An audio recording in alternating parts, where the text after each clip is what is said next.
Picture this. You're at the bustling John F. Kennedy International Airport on a Friday evening, and everything seems perfectly normal. Passengers shuffling through security announcements, echoing through the corridors, and the promise of a smooth journey for all who have the right ticket. But suddenly, tension flares at the first-class counter. A well-dressed black executive steps forward with a ticket bearing the highest tier of luxury, only to be told he can't board. Voices rise. Accusations fly. Before the dust settles, a single phone call sends shockwaves through the airline's entire operation, threatening to shut down flights from coast to coast. How did it come to this? Philip Bradford was used to traveling in style. As the CEO of the rapidly expanding software firm, Ebony Tech Solutions, an industry giant known for its groundbreaking partnership with Microsoft, he had frequent dealings in major tech cities like San Francisco, New York, and Austin. This particular journey was supposed to be another routine hop across the country, from New York's JFK to Los Angeles International Airport, where Ebony Tech Solutions was finalizing a new deal that would revolutionize data analytics for global enterprises. Philip's itinerary was straightforward: check-in, early spend some time at the exclusive first-class lounge, catch up on emails, and enjoy a peaceful flight across the country. He carried with him his usual kit, an elegant black Samsonite briefcase containing confidential documents, his sleek laptop with a silver Ebony Tech Solutions logo embossed on the lid, and a tablet with a customized software interface that only he and his most trusted team members could access. JFK International was buzzing with its typical Friday chaos. Families weighed down with oversized luggage hurried toward security business. Travelers scrolled through emails and tourists snapped last-minute selfies against the backdrop of large departure boards. Philip navigated through the crowd with practiced ease. His tall, confident figure drew a few admiring glances. Not only was he well-dressed in a custom-tailored navy suit, but he also radiated an air of calm authority. As he approached the first-class counter, Philip observed the line. Despite the first-class lane being shorter than the economy check-in, it was slower. A lone gate agent visible behind the tall, glossy counter looked stressed out. She scrolled through her computer screen, occasionally furrowing her brow and muttering to herself. The agent's name tag read, Sandra. By the time Philip set down his briefcase, Sandra had been dealing with a disgruntled passenger, a middle-aged man who insisted he had special instructions attached to his itinerary. Once she finished with that passenger, Sandra called Philip forward without lifting her eyes from her monitor. "Ticket and ID, please," she said, in a tone that suggested she'd rather be anywhere else but here. Philip offered a polite smile and handed her the documents. Sandra's eyes flicked up to meet his, then returned to her screen.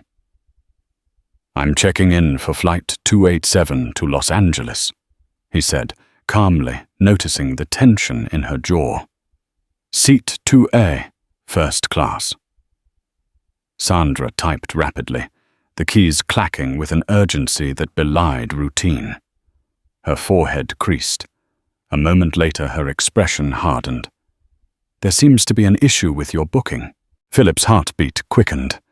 He'd traveled with this airline countless times, rarely encountering more than a minor inconvenience.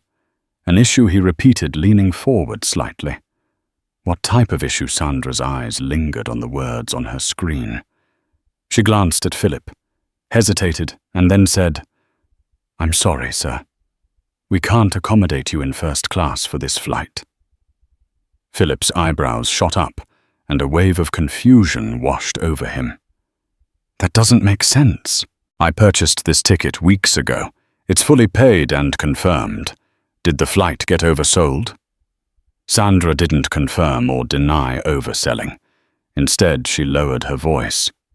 "I'm afraid you might need to speak with our manager."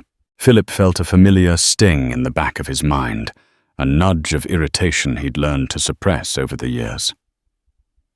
The all-too-familiar question loomed: is this about something more than a typical airline mistake?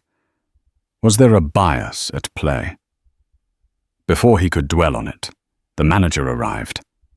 His name tag read Greg Thompson.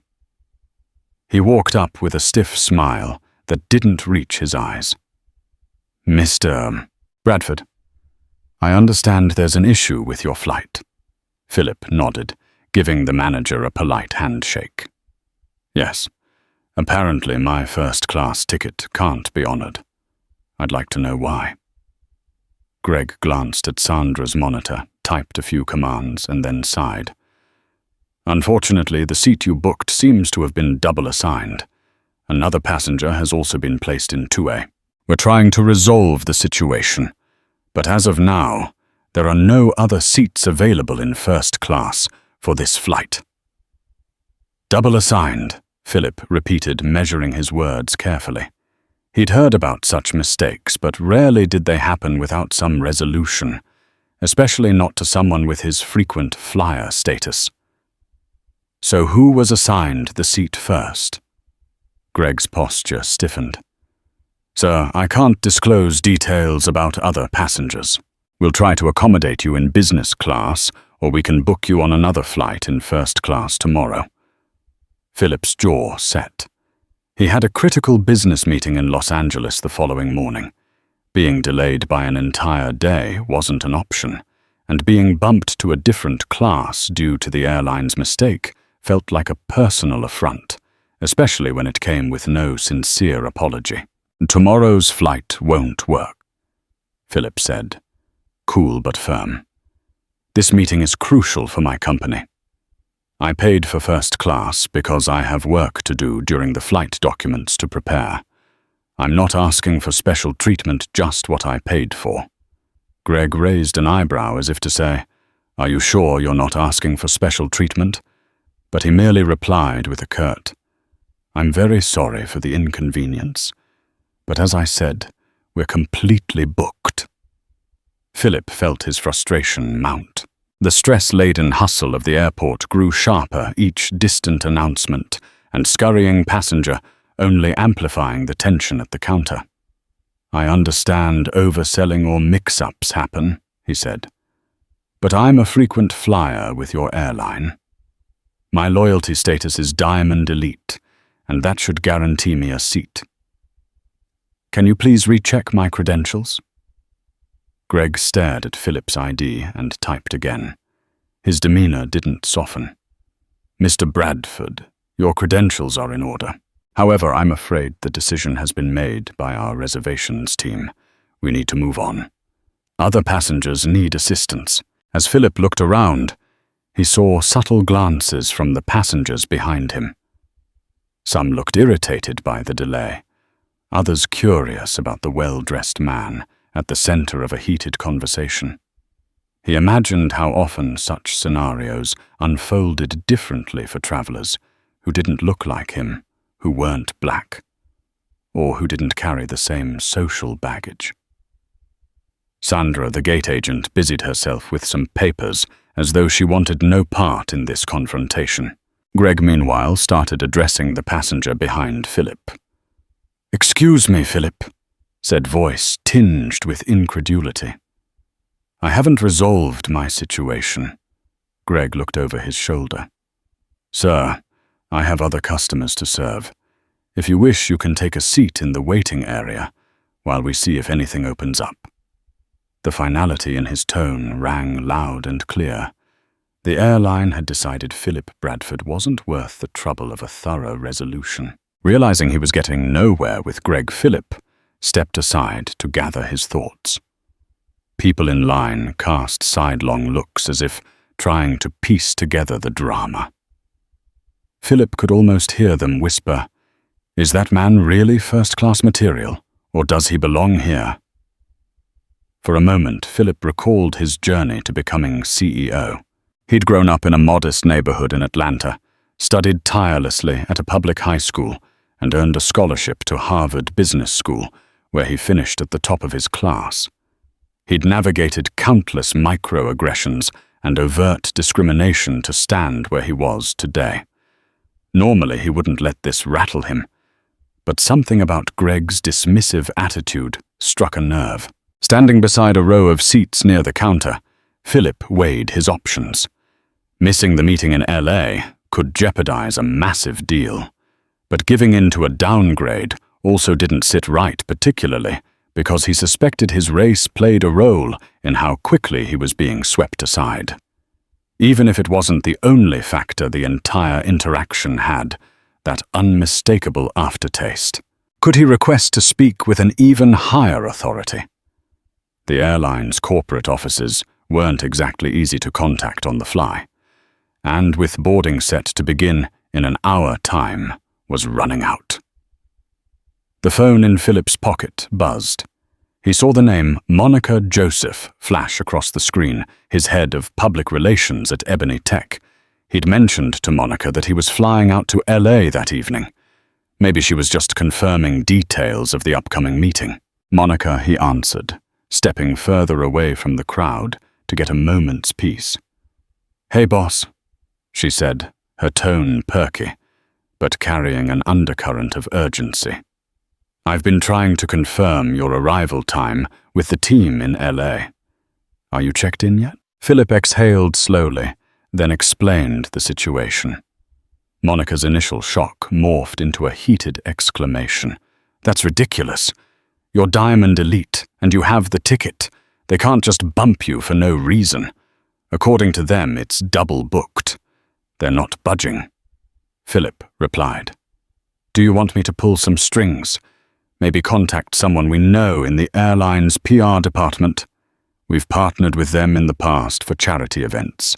"Hold that thought," Philip said, eyes narrowing as he spotted Greg whispering something to Sandra behind the counter. Then he saw Greg gesture toward a tall, blonde man, wearing an expensive watch, who was presumably the passenger vying for seat 2A. Greg motioned for the blonde man to come forward. Philip watched as Sandra typed away on her computer again. The man handed over his documents. Moments later, the man was issued a boarding pass.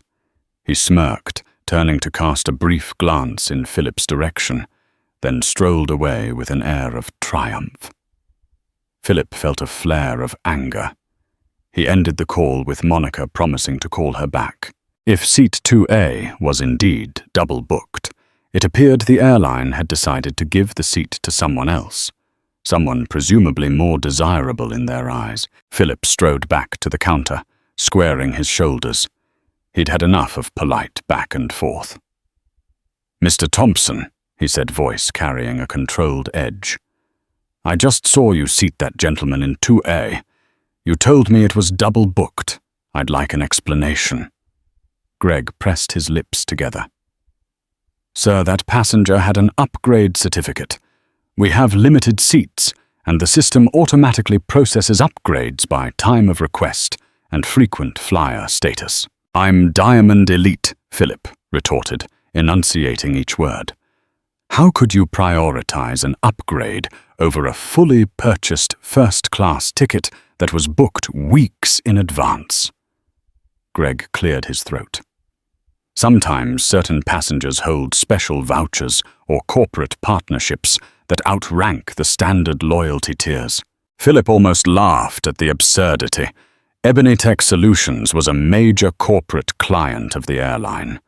His frequent flyer status was as high as one could get without physically buying the airline. This wasn't adding up. "Let's be honest," Philip said, voice taut. "Is there something else at play here, because your explanations are contradictory and lacking any real substance?" Greg's expression flickered a hint of guilt crossing his features before he forced on a mask of professional neutrality. "Sir, I'd appreciate it if you didn't accuse me of anything inappropriate." "I'm not accusing Philip," replied, though the anger in his voice betrayed him. "I'm stating the obvious. You had a choice between me and that man, and you chose him. despite the fact that I'm the rightful occupant of that seat based on my purchased ticket and my status. Now you're feeding me half-baked excuses." Sandra looked anywhere but at Philip. A few people in line stepped back, sensing the confrontation might escalate. The tension was thick enough to cut with a knife. Greg lifted his chin. "Mr. Bradford, if you continue to raise your voice and insinuate prejudice, I'll have to call security. We have done nothing but follow our policy." At that, Philip took a deep breath, fighting to maintain composure. Threatening to call security was a classic tactic, turning a customer complaint into a matter of safety or disturbance. He'd seen it happen before too often. "I see," Philip said quietly. "Then perhaps we're done here."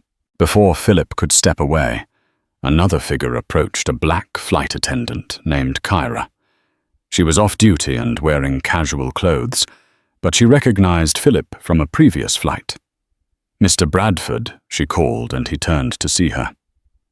"Is everything all right?" Philip managed a thin smile. "Not exactly. They claim my seat is double-booked and that I have no place in first class." Kyra shot a narrow look at Greg, then back at Philip. "That's odd. You're Diamond Elite, and we're always told to prioritize Diamond Elite members. Let me see if I can help." Kyra tried talking to Greg, but the manager cut her off. "Ma'am, this is none of your concern. The passenger's seat has already been allocated." Kyra looked taken aback. "I was only trying to clarify. I know our internal policy is to accommodate fully paid first-class tickets over last-minute upgrades, especially for Diamond Elite members." "Is there some system error?" Greg's lips tightened. "We don't need a lecture on policy. If you're not on duty, this is not your responsibility. Please let us do our job." Kyra sighed, frustration clear on her face. She looked at Philip apologetically. "I'm sorry, sir. I wish I could do more." Philip's chest felt tight. He'd run into prejudice before, but rarely as blatant. Watching Greg dismiss an off-duty black flight attendant who was genuinely trying to help only confirmed Philip's suspicions that something was deeply, willfully wrong here. As Greg returned to assisting the next customer, Philip made a decision. He stepped away, rummaging in his briefcase for his phone. If the airline wanted to stonewall him, fine. But Ebony Tech Solutions had high-level connections, contacts in government agencies, corporate alliances, and powerful philanthropic circles. He wasn't just some random passenger they could bully. He dialed a number from his private contact list. It rang twice before a warm, authoritative voice answered. "Hey Phil, my friend. What can I do for you?" The voice on the other end belonged to Harrison Whitmore, a well-known investor and board member of multiple Fortune 500 companies. Ebony Tech Solutions had partnered with Harrison's venture capital firm for expansions in Asia. Harrison also happened to be best friends with the founder of the airline's parent company. Harrison Philip said, speaking in hushed tones, "I need a favor. I'm at JFK trying to board a flight to LA. I have a first-class ticket. Diamond Elite status. The airline just denied me boarding, gave my seat to someone else, and threatened to call security if I pressed the issue." Harrison's chuckle instantly dropped into a serious register. "That's unacceptable. Are you telling me this is happening at our friend's airline, Renaissance Air?" "Yes," Philip confirmed, referring to the airline by its fictitious name. "I suspect discriminatory behavior by their ground staff." "Give me 10 minutes, Harrison said, voice low and dangerous. "Stay near the gate. Don't let them bully you out of that flight area. I'll make some calls." Philip's heart pounded with a mix of anger and relief. He'd always been wary of using connections to resolve personal issues, but this situation called for direct action. He was done playing by the airline's skewed rules. He ended the call, inhaled deeply, and prepared himself. This wasn't just about a seat anymore. It was about the principle of equality and fairness. And whether Greg realized it or not, Philip was about to drop a figurative bomb on Renaissance Air. Philip hovered near the seating area, occasionally glancing at the clock. Boarding would start soon. He noticed Greg whispering to Sandra, who kept stealing nervous looks in his direction. He wondered if they were waiting for him to either leave or explode in anger so they could justify calling security. The time was 7:50 p.m. when Greg's phone rang. Philip watched as the manager picked up, said yes, speaking, and then froze. His face paled. Around him, curious passengers listened as Greg stuttered, "Yes, sir." "Understood. Right away." After he hung up, Greg looked like a man who'd just seen a ghost. He locked eyes with Philip for a tense moment. In a flurry of movement, Greg brushed past Sandra and hurried to speak with a taller man wearing a pilot's uniform. They exchanged terse words. The pilot's eyes flicked toward Philip, then back at Greg, before the pilot shook his head vigorously. Philip maintained a calm exterior, but inside he felt the tension coil. He wondered exactly what Harrison had said and who he'd spoken to. Moments later, the pilot, Captain Morales, approached Philip.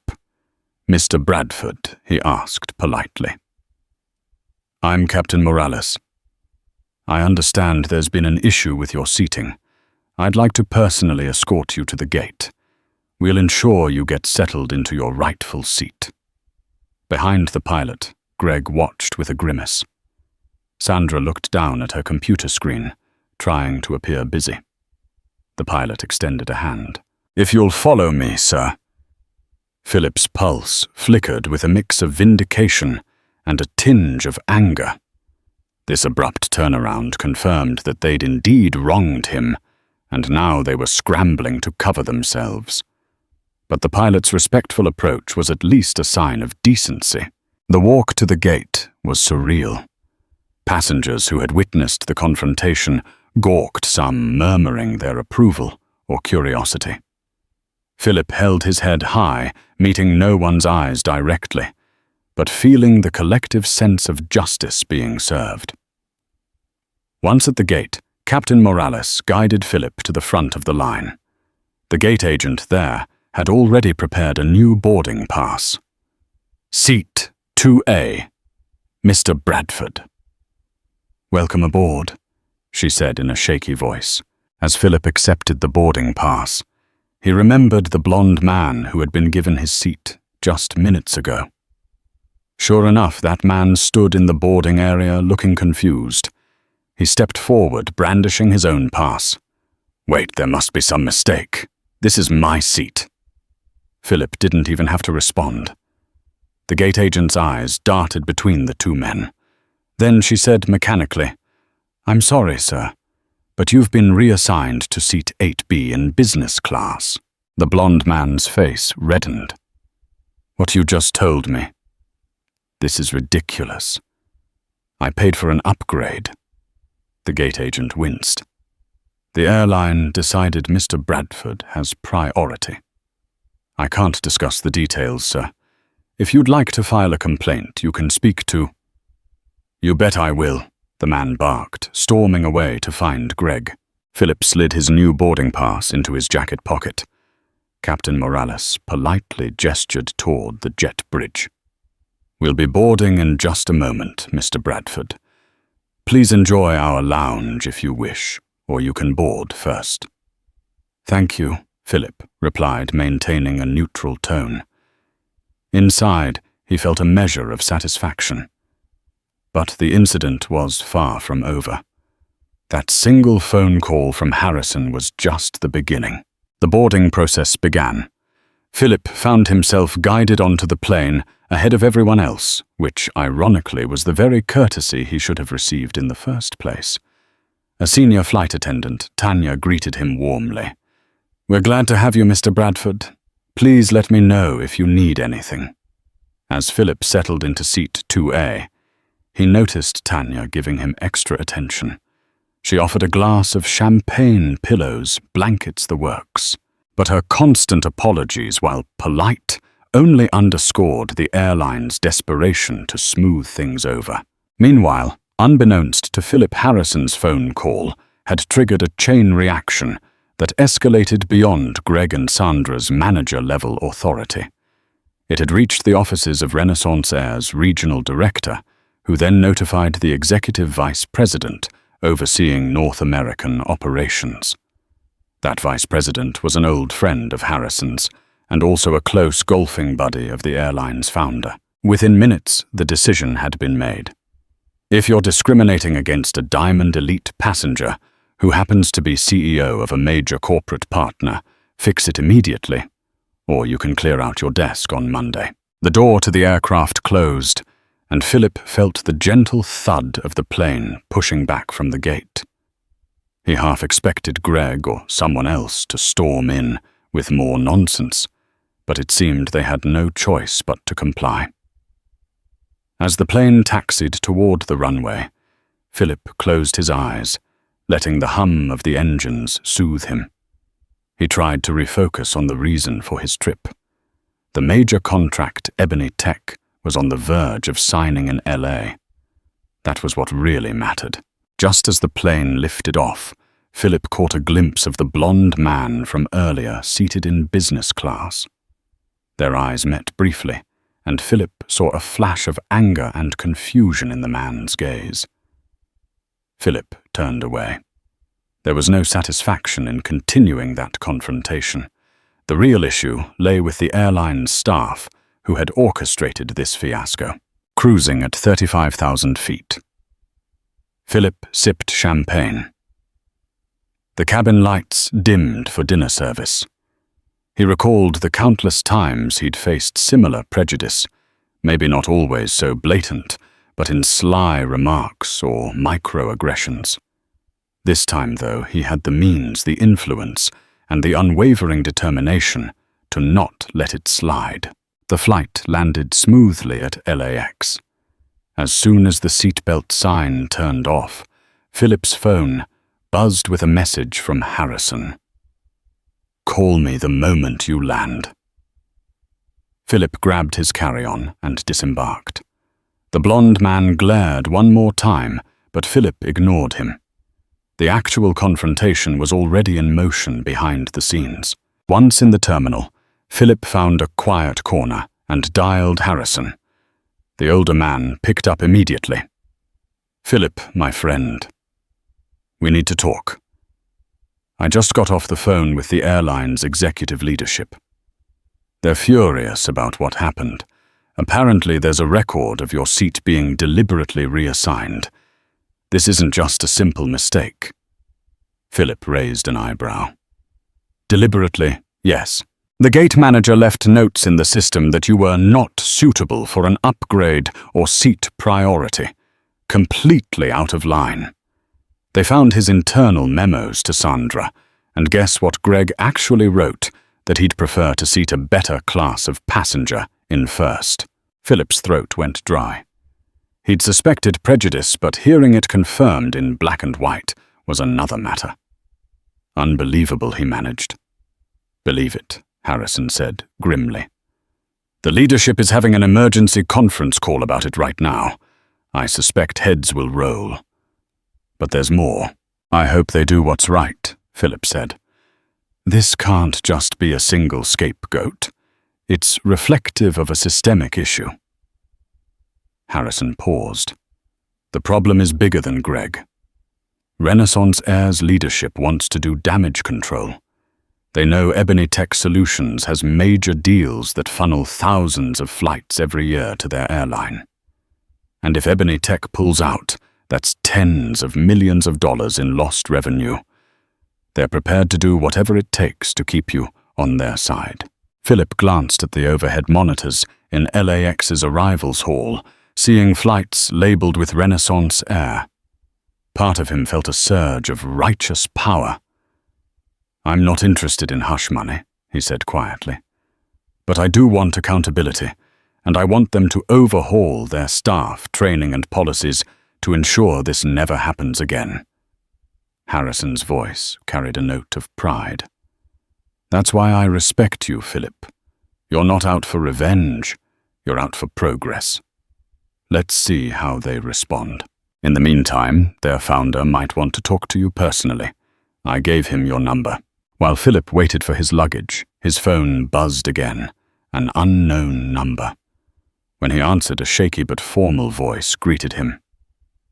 "Mr. Bradford, this is Stanley Price, founder and chairman of Renaissance Air. I just got off a call with Harrison Whitmore. First, I'd like to extend my sincerest apologies for the appalling treatment you faced." Philip frowned. He knew of Stanley Price's reputation as a staunch corporate magnate who rarely apologized. Price Philip began carefully neutral. "I appreciate your apology, but I hope it comes with action." "It does," Stanley assured him. "We've already suspended the manager at JFK, Greg Thompson, pending a full investigation. The gate agent Sandra has been put on administrative leave until we can determine her level of involvement. We'll also offer you a formal apology in person if you'll allow it." Philip exhaled, noticing his reflection in the polished floors of LAX. "Mr. Price, I respect that you're taking swift action. But let's be clear, this isn't about me alone. Ebony Tech Solutions, and frankly, the entire public needs to see that Renaissance Air has zero tolerance for discrimination." Stanley's voice trembled slightly, perhaps from humility or fear of litigation. "We will conduct a thorough internal review of our training programs, policies, and hiring practices. I assure you we'll spare no expense in making this right." "That's a start," Philip replied. "But we should also consider a bigger conversation about how your company engages with diverse communities. I'd like to propose a collaboration between Ebony Tech and Renaissance Air to sponsor diversity and inclusion initiatives within the airline industry." Stanley hesitated, then spoke slowly. "We'd be honored to partner with Ebony Tech to create meaningful change. Please, let's continue this discussion in person. I'm flying out to LA next week to meet you if that suits your schedule." Philip mulled it over. He had the upper hand. The airline was on the verge of losing a massive corporate client if they didn't deliver real change. "All right, Mr. Price. My team will coordinate with yours for a meeting time." The conversation ended cordially, with Stanley promising to send official statements to the press about Renaissance Air's stance against discrimination. Philip hung up, feeling a strange mixture of relief, empowerment, and lingering anger. This was far from resolved, but at least they were forced to face the issue head-on. By the time Philip reached his downtown Los Angeles hotel, his phone was exploding with notifications. Someone at JFK had filmed the confrontation. The video was making rounds on social media, capturing Greg's dismissive attitude and Philip's calm insistence on his rights. "CEO denied first-class seat alleges racial discrimination," read one headline. Another featured a snippet: "Philip Bradford stands up to airline manager, forces high-level intervention." Monica Joseph Ebony. Tech's PR head called again. "Boss, it's gone viral. We're getting calls from reporters at CNN, CNBC, even local stations. They're all asking for a statement." Philip leaned back on the plush hotel room couch, exhaustion tugging at him after the long flight. "Let's keep our statement concise," he said. "We'll confirm the incident happened, express disappointment, and emphasize that Ebony Tech Solutions is entering discussions with Renaissance Air to address the issue of discrimination. No need to inflame public sentiment further unless the airline fails to act." Monica agreed, adding that she'd loop in the company's legal team. Philip trusted her completely. Monica had a reputation for crafting measured, effective public responses. Though tired, Philip couldn't sleep. He stared at the city lights from his hotel window, recalling the humiliating moment at JFK. He wondered how many other black travelers, or travelers of color, had faced similar injustices, lacking the connections or financial clout to fight back. A wave of guilt washed over him. Guilt that it took a phone call to a billionaire friend to secure basic respect. But also gratitude that this time he had the power to make a difference on a larger scale. Week later, at Ebony Tech's LA office in a gleaming skyscraper, Philip waited in a conference room. Floor-to-ceiling windows revealed panoramic views of the city. A fresh pot of coffee steamed on the credenza. Stanley Price entered, flanked by 2 vice presidents. He looked grave, his normally imposing demeanor subdued. After initial pleasantries, Stanley dived straight into business. "We're prepared to accept full responsibility for the actions of our staff at JFK," he said solemnly. Another Renaissance Air executive, Simone Clark, revealed the internal memos. There it was in black and white. Greg's note read, "This passenger doesn't fit the profile for 2A. Prefer to seat the other candidate." Sandra's reply was, "Understood. We'll proceed quietly. We've fired Greg Thompson." "Stanley," said voice heavy. "Sandra was found to be complicit and has also been terminated. We are now looking at retraining programs for all our staff." Philip glanced at Monica, who nodded, indicating they were on track with Ebony Tech's demands. "We appreciate the swift action," Philip said, "but Ebony Tech also wants to see a formal commitment to diversity and inclusion training, not just a one-time fix." Stanley clasped his hands together. "We've already allocated a multi-million-dollar budget for a comprehensive initiative. We'd like Ebony Tech's help in shaping the digital platform for training, data tracking, and accountability metrics. We think your tech solutions can help us measure staff performance and weed out systemic bias." Over the next hour, the 2 sides worked out the details. Ebony Tech would design and implement a training and analytics platform that Renaissance Air would roll out across all its operations, from ticketing agents to in-flight crews. In return, Renaissance Air would publicly acknowledge Ebony Tech's leadership in diversity and anti-discrimination technology. The irony wasn't lost on Philip. The airline that had tried to exclude him was now seeking his expertise to improve their entire corporate culture. But if it meant real change, he was willing to bury the hatchet. In the weeks following the viral confrontation, the fallout reached farther than anyone had initially anticipated. Renaissance Air, once confident in its industry standing, now found itself caught in a firestorm of accountability. The airline's missteps had gone from a minor PR hiccup to a national conversation, and there was no walking it back. Inside Renaissance Air's corporate headquarters, a whirlwind of emergency meetings, legal consultations, and damage control strategy sessions dominated every floor. Shareholders were spooked. Calls from news outlets and advocacy groups flooded the company's lines. And behind closed doors, careers began to crumble. Greg Thompson's name had become radioactive. After the internal investigation confirmed his discriminatory behavior, Greg wasn't just terminated. He was publicly named in a civil rights complaint filed by a prominent advocacy group. The viral video had been entered as evidence. The memos he'd thought would never surface, particularly the damning phrase, "prefer to seat a better class of passenger," were now permanently associated with him online. Job offers gone.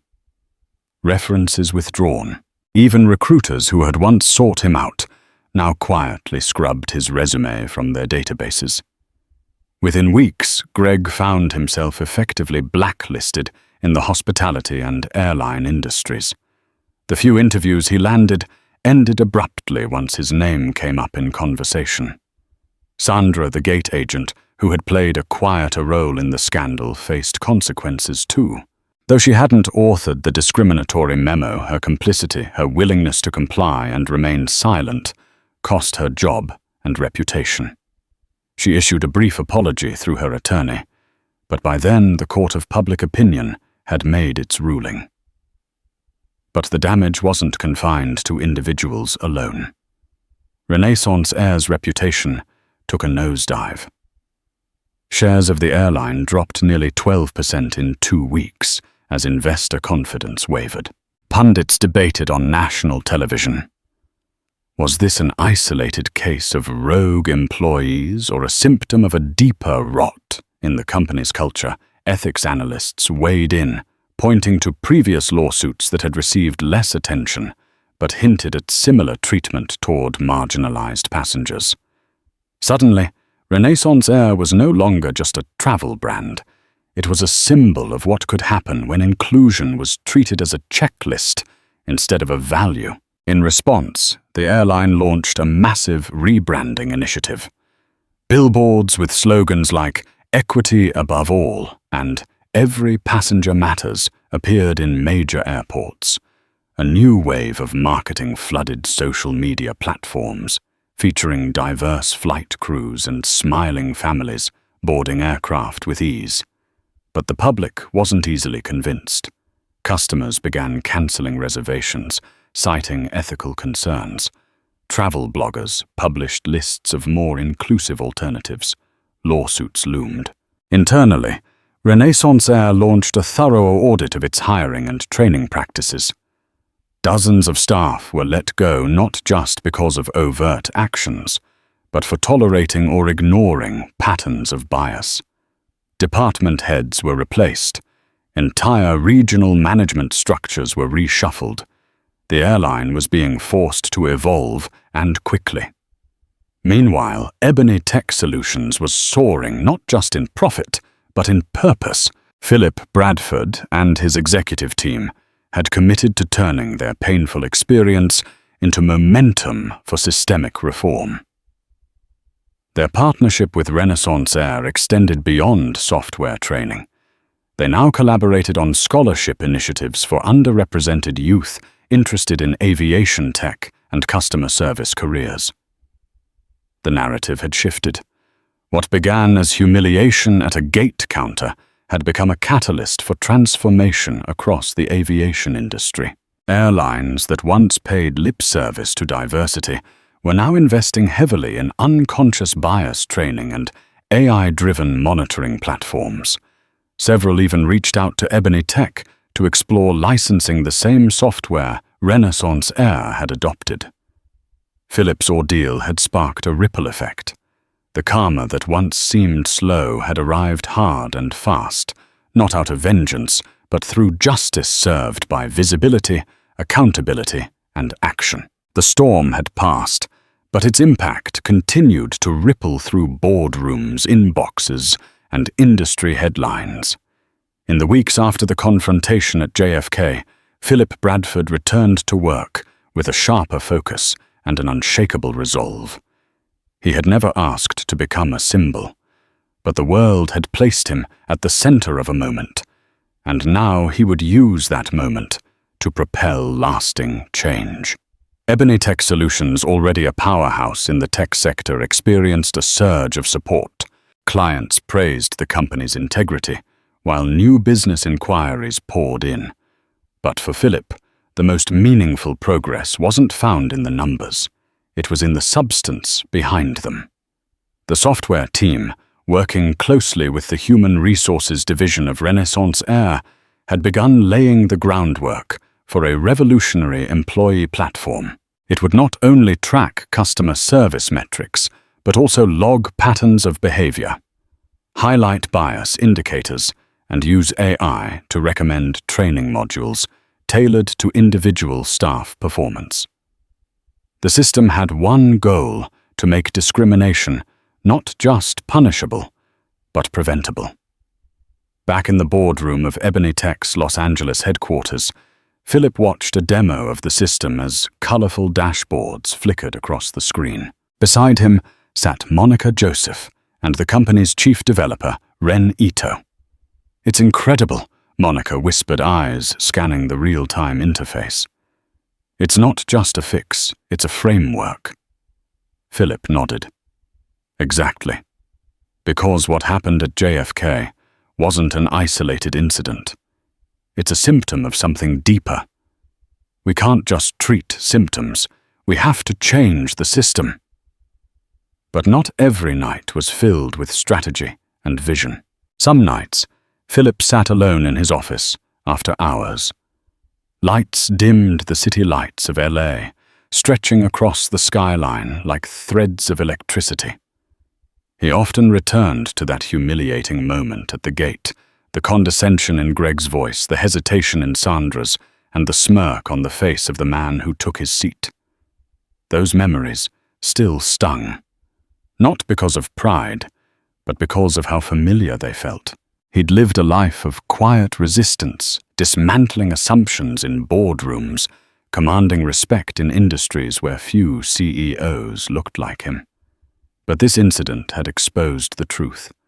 No matter how high you rise, you're never too far from being pulled back down by ignorance, unless you fight back. One morning, during a check-in meeting, Monica brought a surprise. "We've received a request from the National Diversity Leadership Conference," she said, passing him a sleek invitation. "They want you to deliver the keynote. Topic: turning humiliation into innovation." Philip blinked, then laughed softly. "Clever title. They're watching you now, Phil. Not just as a CEO, but as a voice." He accepted the invitation. It wasn't about the spotlight. It was about ensuring no one else had to go through what he had, and if they did, they'd know how to fight back with grace and strategy. Meanwhile, Renaissance Air had begun to show genuine effort. Their internal culture, once marked by passive compliance, was shifting. Employee engagement was on the rise. Staff from all levels, pilots, gate agents, executives, began sending anonymous feedback through Ebony Tech's new system. And slowly but surely, prejudice was losing ground to progress. As Philip prepared for the conference, he penned a line in his speech that felt like a closing chapter and an opening one at the same time. "They tried to take my seat. Instead, I took the wheel." Weeks after the scandal that rocked Renaissance Air and shifted public perception, a new chapter was ready to be written. This one wouldn't be fueled by outrage, but by action. The venue was a sleek, glass-walled hotel ballroom in Midtown Manhattan, where executives, reporters, and industry leaders gathered beneath crystal chandeliers for a highly anticipated press conference. Rows of chairs were filled with flashing cameras, murmuring journalists and curious onlookers. At the front of the stage, two podiums bore the logos of Renaissance Air and Ebony Tech Solutions side by side. Stanley Price, the airline's longtime founder and CEO, stood behind one of them, visibly more humbled than the tycoon persona he once wore, like armor. He adjusted his tie and cleared his throat. "Ladies and gentlemen," he began, voice measured, "we are not here today to deny the past. We are here to acknowledge it, to own it, and to transform it." He gestured toward the man standing to his right, Philip Bradford. "Thanks to Mr. Bradford's courage and leadership," Stanley continued, "we've been forced to look in the mirror and ask ourselves difficult questions. And now, we're taking action. Today, Renaissance Air is proud to announce a groundbreaking partnership with Ebony Tech Solutions, the launch of the Sky Equality Initiative." Camera shutters clicked as the room leaned in. This was no ordinary corporate bandage. This was reform made visible. Philip stepped forward to speak, his posture calm, his presence commanding. "When I was denied my seat on that flight," he began, "I didn't expect the world to be watching. I didn't expect the conversation to go beyond that gate counter. But what happened there wasn't just about me. It was about a pattern, an invisible thread of bias woven into too many systems. He paused, letting the weight of his words settle. Discrimination doesn't always shout. Sometimes it whispers. Sometimes it hides behind policy or polite language. But we see it. We feel it. And when we challenge it, we create room for something better. Philip outlined the core of the Sky Equality Initiative, a state-of-the-art training platform developed by Ebony Tech that would be deployed across Renaissance Air's operations, more than a digital slideshow or annual compliance check. This system would track behavioral patterns, customer satisfaction, and internal feedback to ensure real accountability. Flight attendants, gate agents, corporate staff, no one would be exempt. This isn't about PR, Philip said. It's about people. Real people who deserve dignity, whether they're boarding a plane or serving one. A journalist raised a hand during the Q&A portion. Mitt Bradford. Do you believe this partnership will actually change things?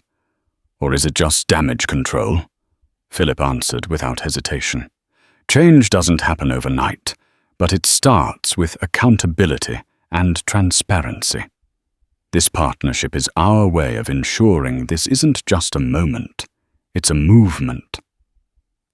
The press event wrapped with applause, followed by private interviews and handshakes.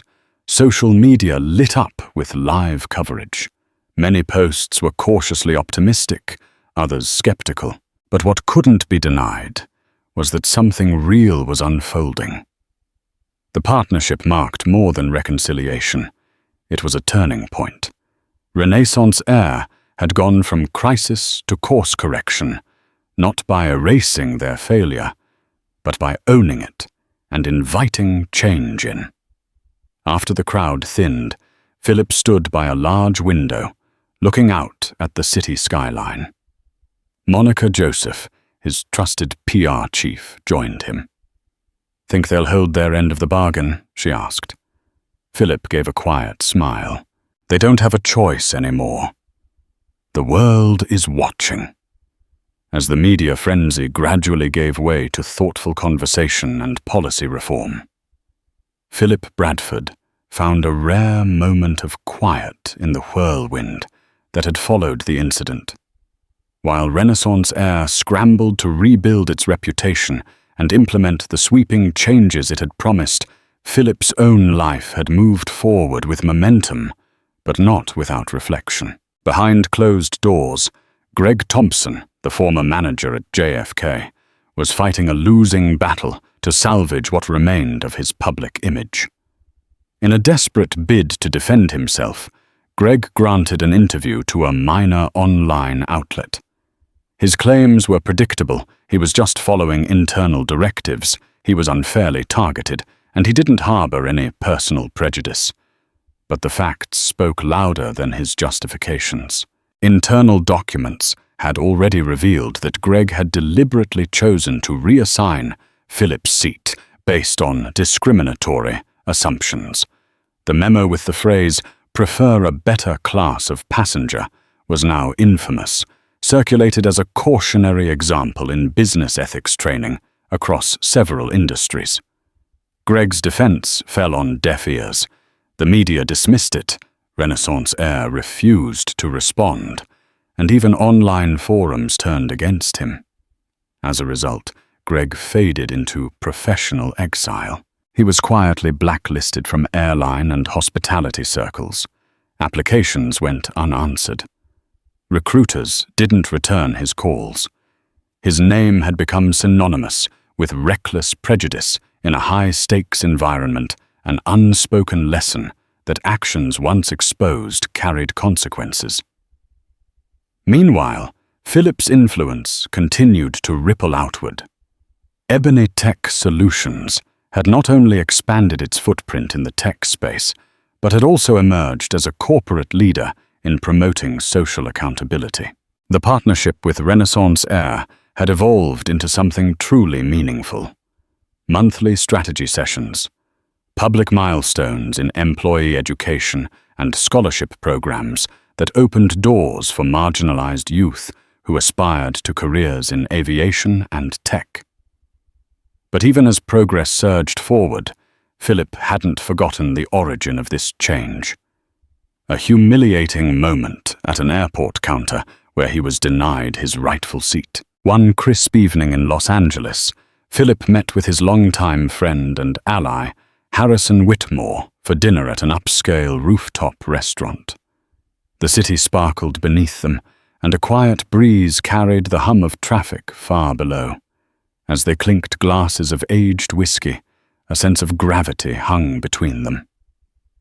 You know, Philip began watching the amber swirl in his glass. I still think about that day. About how one moment of injustice forced a multi-billion-dollar corporation to rethink everything.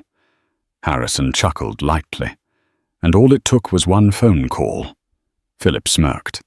I wasn't trying to wield power. I just couldn't let them get away with treating me like I didn't belong. Not again. Harrison nodded solemnly. That's the thing about power. It's not just about having it. It's about how you use it. You could have gone nuclear, but you chose to educate, to correct. Philip raised his glass slightly. Correction over destruction. The toast was more than symbolic. It was a shared recognition that justice could be firm without being vindictive, that reform could emerge from conflict if steered with integrity.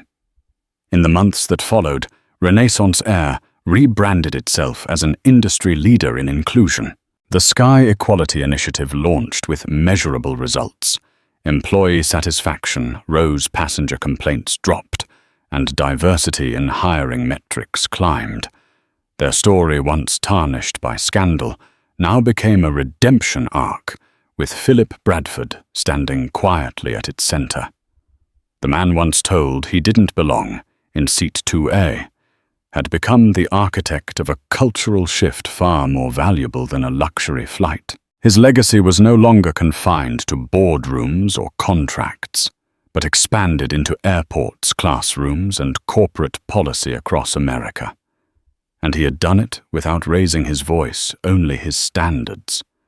And that, dear listeners, is how one black CEO facing blatant discrimination over a seat he rightfully owned transformed a humiliating ordeal into a game-changing revolution. Philip Bradford refused to stay silent or accept the crumbs of an apology. Instead, he made a single phone call that brought Renaissance Air's arrogance crashing down, forcing the company to confront its biases and reinvent itself. His actions also sparked broader conversations throughout the aviation industry, prompting airlines worldwide to assess how they treat every passenger. If you're moved by Philip's unwavering stance, how he turned a personal wrong into a historic lesson, then we invite you to carry his story forward. Like, share, and subscribe to our channel. Your support helps us shine a light on powerful stories of resilience, justice, and hope. Join us in sharing Philip's journey so we can keep changing the world one story at a time.